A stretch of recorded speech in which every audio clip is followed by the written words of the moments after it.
Hey guys, it's Vivian, and today is Saturday, September the 19th.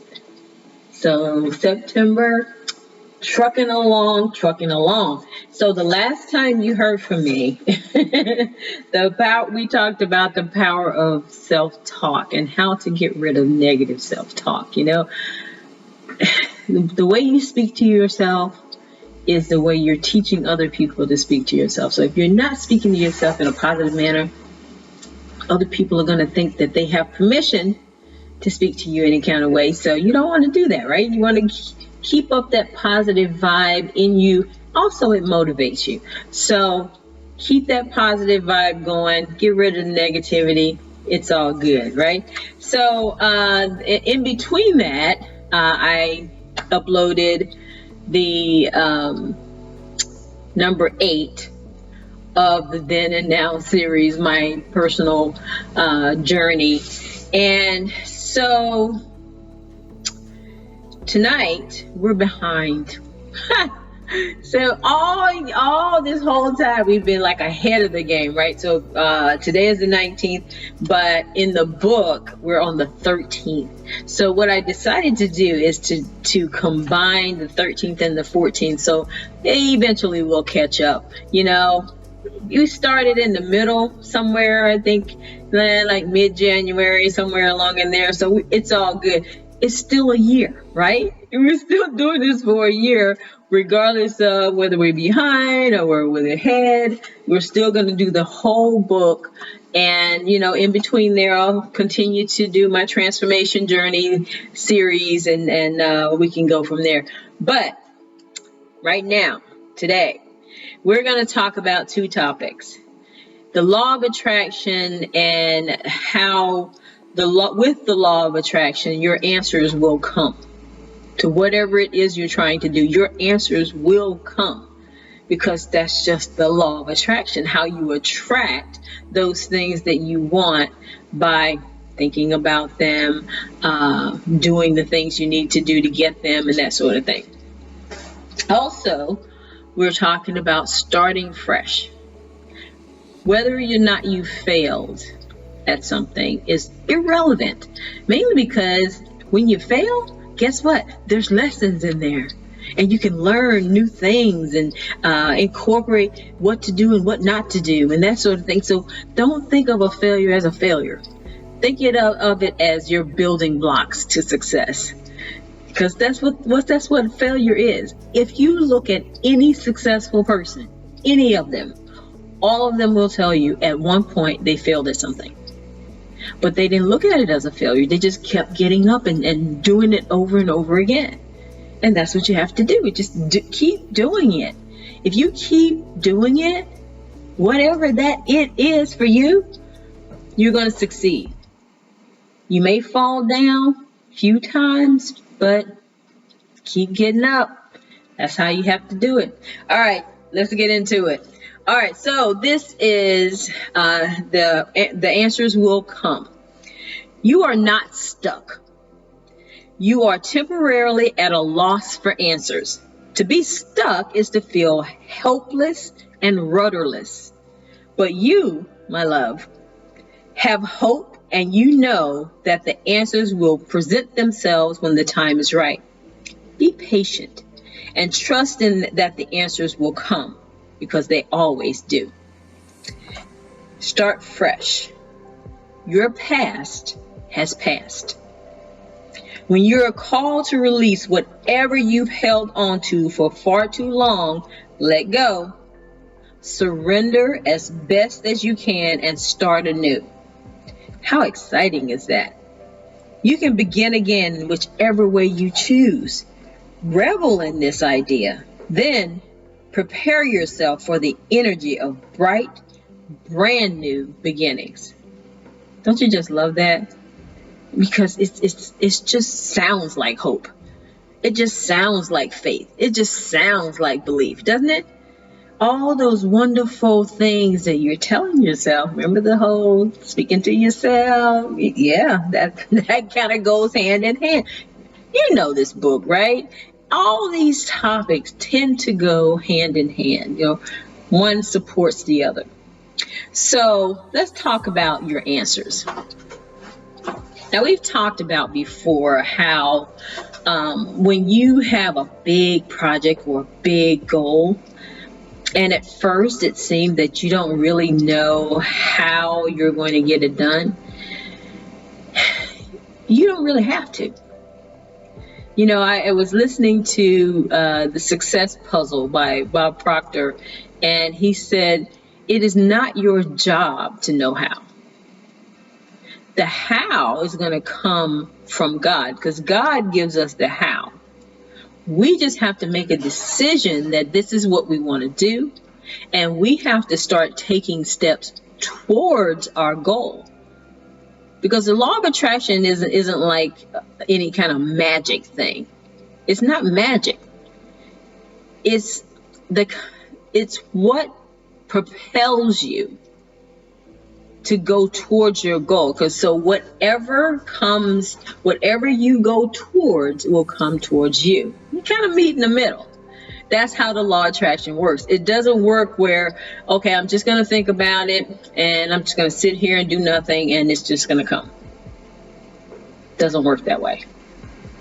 You will concentrate on it. You will think about it, because what you think about can become reality. But there is another component. You have to participate. You know the old saying in the Bible, God helps those who help themselves. Not the exact wording, but that's the gist of it, right? But so if you are looking for the law of attraction to just have things just fall in your lap without you doing anything, that's not going to happen. It's not going to happen. But your answers will come, because if you're dedicated to it, if you've made a decision that this is exactly what you want, and you start making plans, plan on it, accept it as done, live it as if it's done in here. And then once you start accepting and living it and really put your whole heart and soul into it, then you will start to do those things that are necessary to get it done. And even the steps that you're taking, maybe you don't know that this is the exact step, but everything comes in increments. Everything comes in increments. Sorry about that.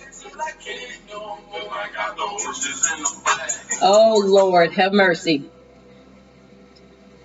Okay, I forgot to turn my phone down because it does that whole ringtone. Sounded cool, right? Horses in the back. Yeah, okay, so anyway, I'm gonna if you're thinking that, okay, well, I got this big goal and I don't know really how it's going to get done, but I'm taking this step and this step and this step towards that goal. Every step you take has to do something. You have to have an actionable goal, something that's going to create some kind of outcome, whatever that outcome is. Say, for instance, I wanted to start a nonprofit. So I looked up, my first step was to look up how to do it. That was my part, into determining what do I need to do to make it happen.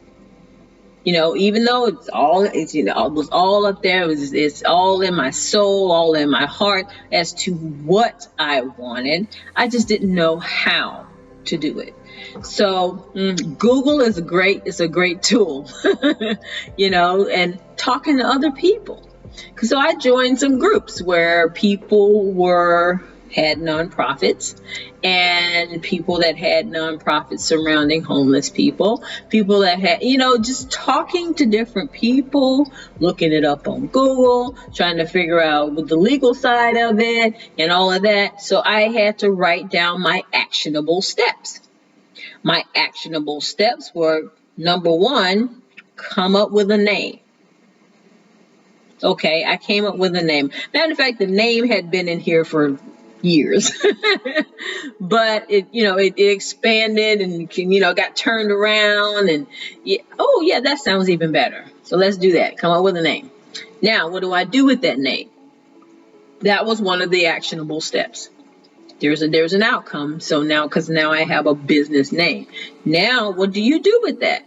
Now you go and you check to see if that name is already taken. Because you have to see, because somebody might have copyright on it, or that there's another business with the same name in your city or your state or whatever. So you have to look that up. And the way you could do that is to go on the website for your state and just type in the name. It's a name search. And if it comes back that nobody has that name, say, okay, this is a good one. I can keep this one. Now I have to apply to the state for a license.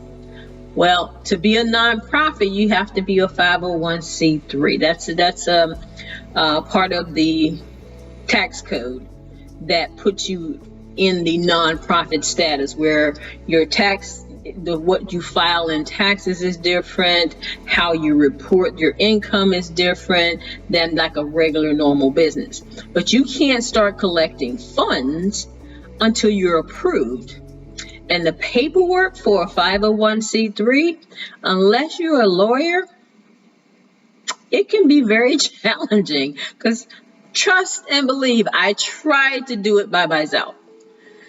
But no, sometimes you have to ask for help. So I went to LegalZoom. LegalZoom is a bunch of lawyers, and you tell them what you want, they'll come up with the paperwork and what you need to do and what they're going to do, and then you negotiate, and there's a price, and then they file all your paperwork for you and then tell you all the follow-up stuff you have to do and all that. So it was a lot easier to do it that way than the way I was doing it, because I was taking steps every day, thinking, okay, I'm going to get to this, and I'm going to get this and get this. And then when I got to the application for the 501c3, it was like, I don't know what I'm doing here. So even though I worked for the IRS for 30 years, but that was not my department. And see, some people, the general public thinks if you work for the IRS, you know everything about taxes. That is not true. The IRS has so many departments where some people don't know anything about taxes. They are in a total different section of the IRS. But the IRS, overall, in general, is a tax organization. But not everybody in there knows how to fill out a tax return. And not everybody in there knows about 501c3s. Not everybody knows about business tax returns. Some people know about individual ones. Some people know about business ones. And the individual ones may not know anything about business ones. So you have to know what you know and know what you don't know. So, and then hire professionals that do know. So that's what I did. And so anytime you feel like you're stuck someplace, consider that maybe there's somebody else that may know more than you, who you can either collaborate with, hire, consult, whatever it is that you need to do to get to your next step. So never think that the answer to your question is not out there. So the answer to every question is out in the universe. It's the law of polarity, as they say. Every question has an answer. Every in has an out. So there's an opposite to everything. So if you have a question, there's an answer out there somewhere. You may not know what it is at this point, but it's out there. So if you are temporarily lost for answers, like the book says, then go to somebody who may have the answer. Don't worry about the how, because it will come. Because that old saying, when the student is ready, the teacher will come. Well, that's part of this whole law of attraction. When you're ready for it, the thing that you need to get to your goal is going to come to you, because you're moving forward towards it. So the answers are marching towards you, and somewhere in the middle you're going to meet, and then the goal is realized. But have hope, have faith and belief that it's going to happen, because if you don't, you lose a little momentum, right? You stop in your tracks and you start thinking, oh well, I don't know if I can get this done. I don't know, and then you kind of block your blessing. You don't want to start blocking your blessing, because that makes you have to start over. I know from personal experience because I gotten to a certain point, and then I stopped doing the things. I got out of my routine, and so in getting out of the routine, I start feeling stuck in trying to find answers to certain things. And it seemed like I was just all over the place. I didn't have focus or anything like that. And so my answers were over here, and I was way, way over here thinking, oh God, oh God, oh God, because I had lost the faith. And I had lost the momentum because I stopped. I just stopped. Like, okay, I need to stand still for a minute because I don't know what I'm doing. So instead of doing that, go ask somebody. And then, your train can start moving again. Once your train starts moving, then this passenger car starts moving. And then your engine and the passenger car can just kind of meet in the middle, and then everybody can get to their destination. So if you are working on something and you're expecting it to happen, say on a certain date, well, what if that doesn't happen? What are you going to do then? Are you going to give up? No. Giving up only makes things worse. It takes the wind out of your sails, and it doesn't help you to achieve your goal. So once you get to your goal, you're going to be, oh my God, I got there. Yes, I did it. But if you stop and you have to start over, it's a longer process. Well, think of it that way. If you're thinking of, okay, I need to do this by a certain date, and then say that date comes and goes.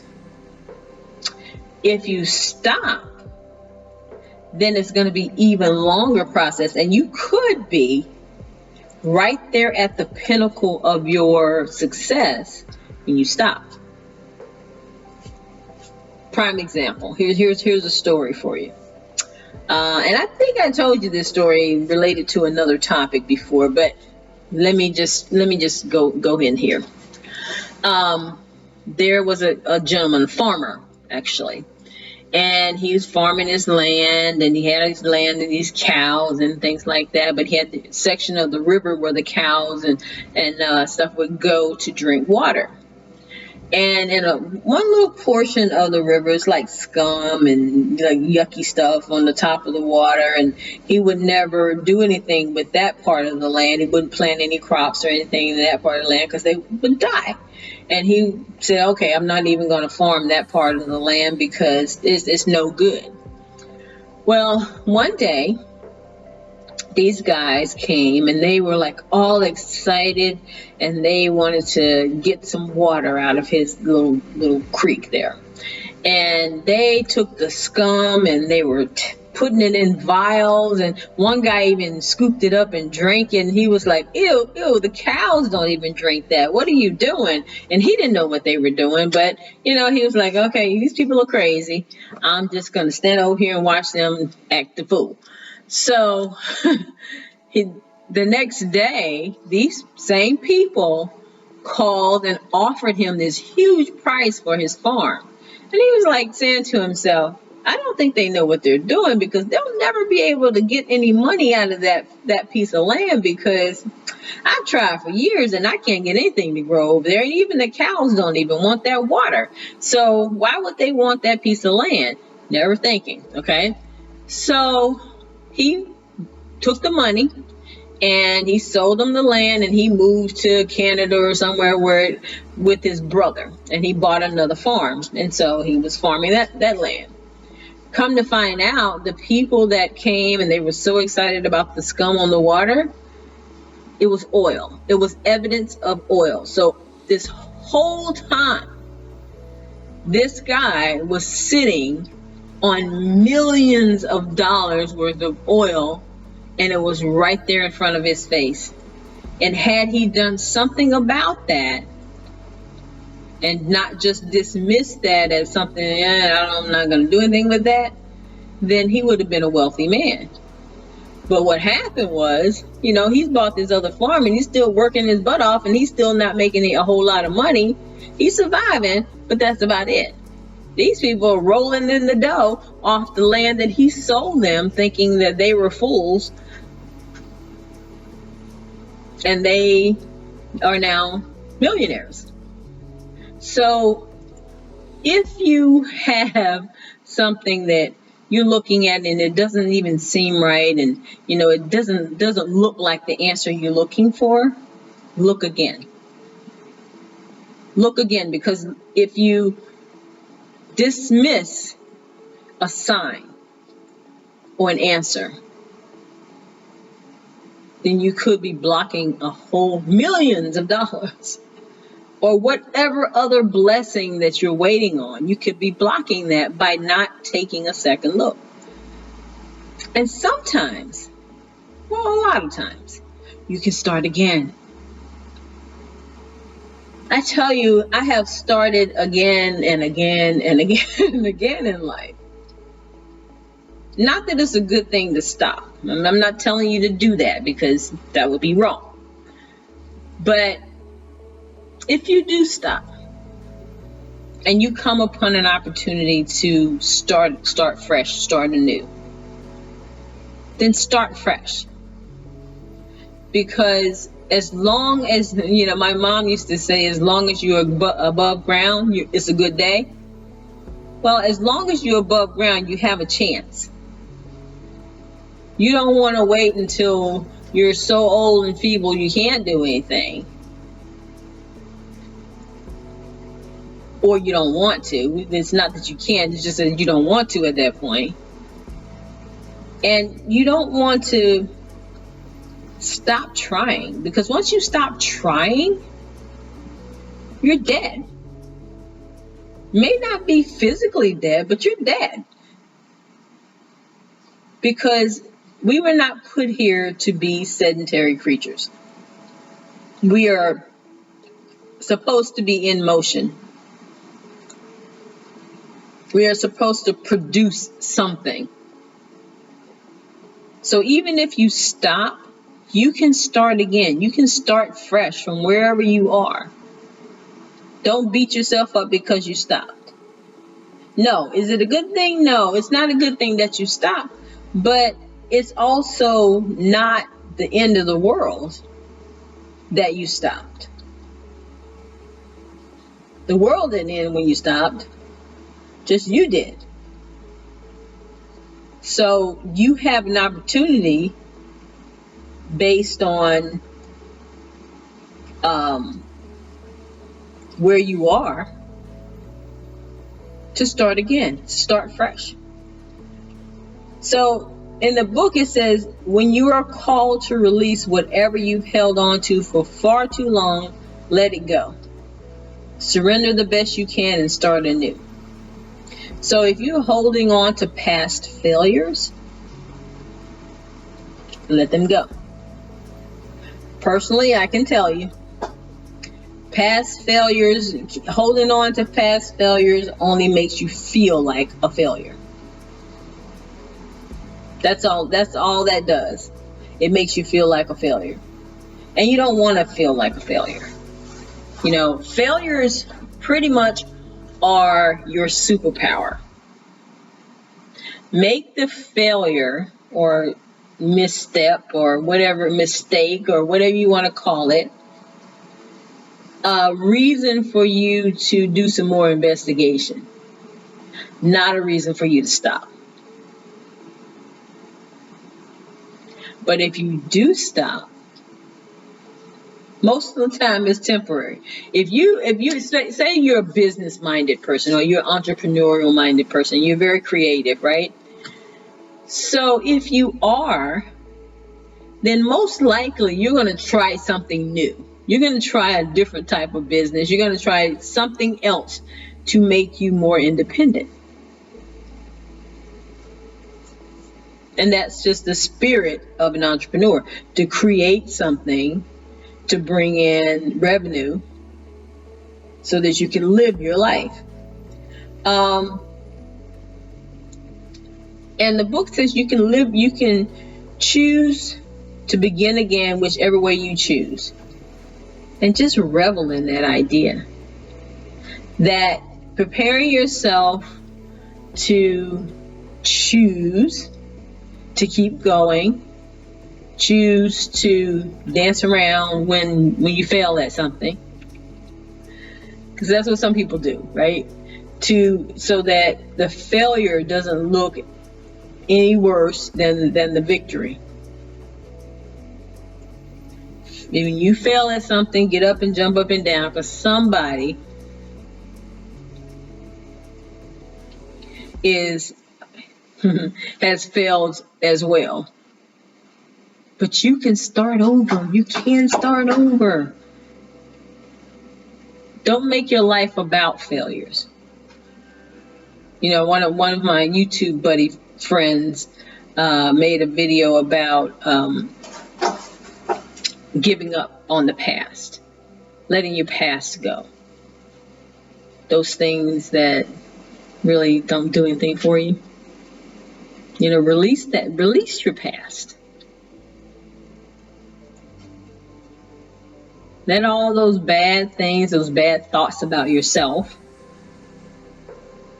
let them go. Release them. Release them into the wind or in the ocean or down the toilet or wherever you got to release them, but just release them. You know, I also did another video about letting go and talked about Dr. Dwayne Dyer, who said, you know, we walk around with this bag of manure called our past on our back, and periodically reach in the bag and spread it all over ourselves and wonder why our lives stink. That would be why. Because we're thinking we can't start over when we make a mistake. But you can. Anytime you make a mistake, as long as you're still with us, you can fix it. So, with the law of attraction, you think about it, you manifest it into reality, and in between that, if you don't know how, the how will come. Remember, the answers will come when you need them. All right? Okay, guys, well, I'm going to go. And I hope you have a wonderful evening. And I'll talk to you later. Love you. And by the way, like, subscribe, and hit that notification bell so you know when the next video comes along, okay? And I will talk to you guys later. But in the meantime, I wish you peace. I wish you love. And I love you guys so much. Thanks again for watching. And I'll talk to you later. Bye-bye.